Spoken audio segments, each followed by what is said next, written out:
Hi, in this video I'm going to show you how to build a craftsman quality built-in media wall with a barn door using only a couple of tools.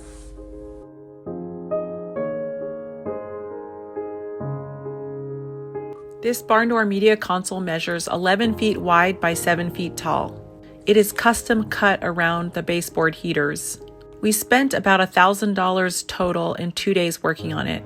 I have posted detailed plans for this project on my website. It's linked in the description.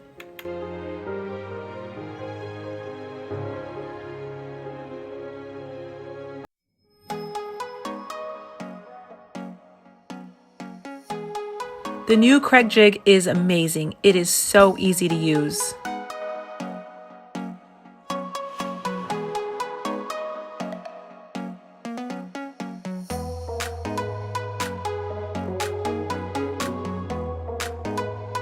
I got the pocket holes drilled, so we're going to start attaching these together.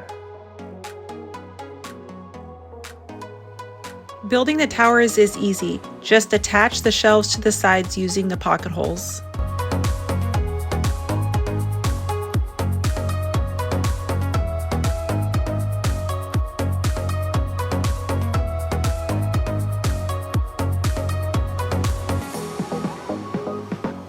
To fit around the baseboard, I used a narrower shelf on the bottom and then just cut out the ends with a jigsaw.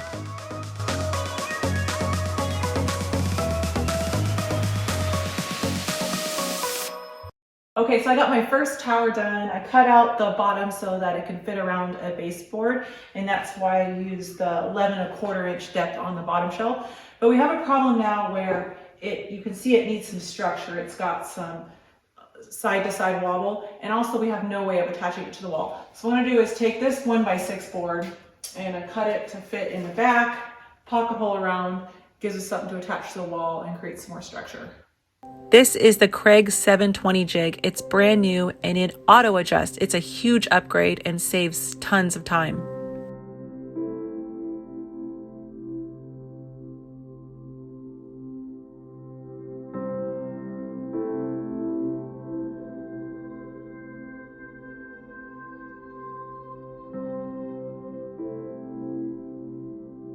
Okay, so we got the base support put in the top of the two towers. That added a lot of rigidness, gives us something to attach it to the wall.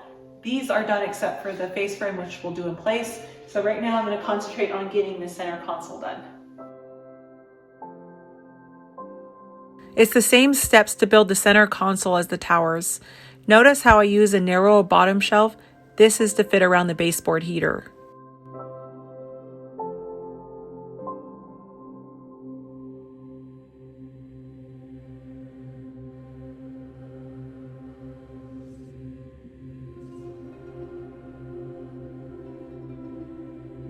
So we got the big carcass pieces done.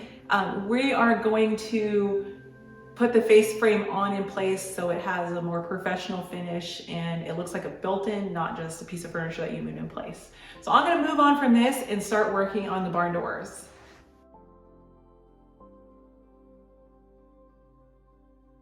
So I've been thinking long and hard about what type of material to use for barn doors on this cabinet that are dimensionally stable, meaning they're not going to warp or twist, or the new homeowner is going to have problems with them.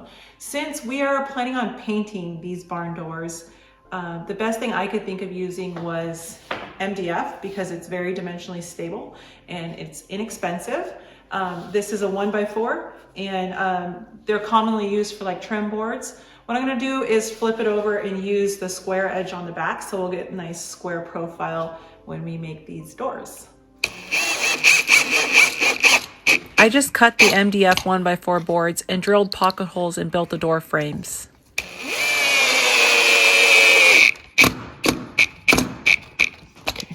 The door frame is done, so now I'm just going to cut some 1/4 inch plywood for the back and nail and glue it on.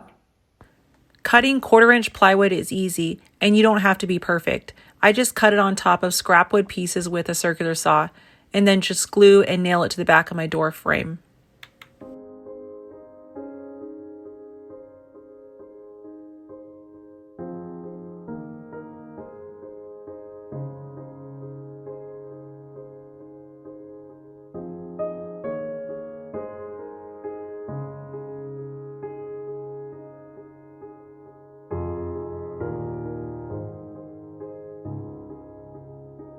It's install day. I only use plywood for my built-ins because it holds up. You can transport it and move them without it all falling apart.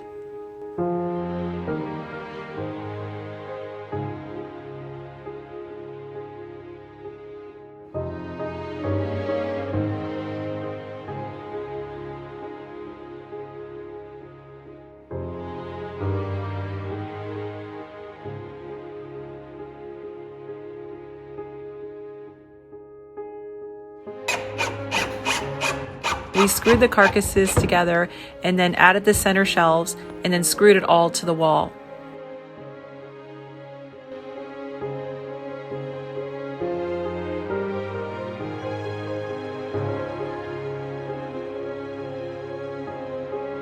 Face frames add strength and hide any imperfections.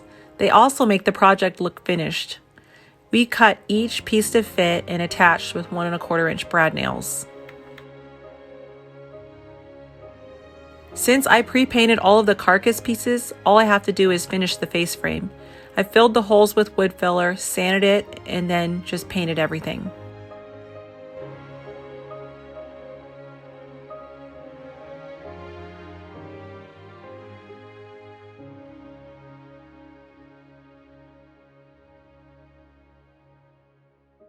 We are using an 11-foot long barn door track from Amazon. It's pretty straightforward to install and has all the pieces. Our doors weren't as thick, so we did have to buy shorter bolts.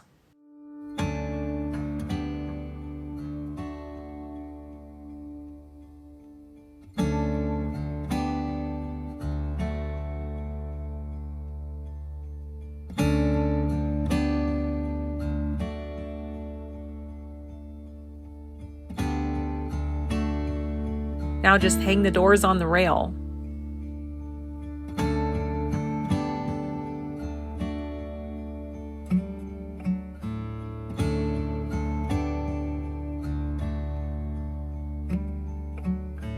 Make sure you check out the free plans that are linked in the description below. Okay, our barn door console is done. It's amazing what you can make with just a couple of tools. And this 11-foot barn door media wall is awesome. I can't wait to see what buyers' faces look like when they see it.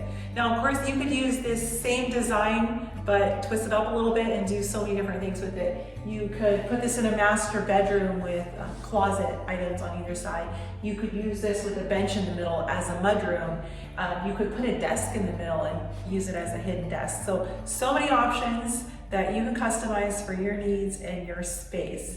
So thanks for watching this video, guys. We shall see you next week with a brand new video.